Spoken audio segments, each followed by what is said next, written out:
সাকিব খানের upcoming movie তুফানের set থেকে কিছু দৃশ্য ভাইরাল হয়েছে, যেখানে সাকিবের এই সং ভাইরাল হয়েছে। সাকিব ও মিমিকে দুইজনেরই দৃশ্য ভাইরাল হয়েছে, যেখানে মিমিকে দেখা যাচ্ছে একটা লাল পোশাক পরা গাউন, যদিও এখানে সামনে থেকে দেখা গেলেও খুব আবছাভাবে দেখা যাচ্ছে মিমি চক্রবর্তীকে। অন্যদিকে সাকিবের কিছু ভাইরাল দৃশ্য, যেগুলো দেখে দর্শকরা রীতিমতো অবাক। সাকিব এখানে আনমনে বসে আছে এবং সেই দৃশ্যই ভাইরাল হয়েছে।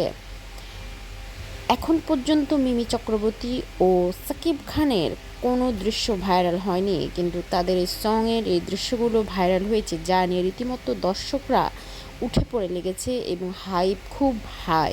সাকিব খানের হাতে এখন অনেক মুভি, যদিও এর আগে দরদ মুভি শেষ করলেও ডাবিং শেষ হয়নি। কথা আছে তিনি ইন্ডিয়া থেকে ফিরেই ডাবিংয়ের কাজ শেষ করবেন। এখন দেখার বিষয় কোনটা আগে এসে সাবস্ক্রাইব করব।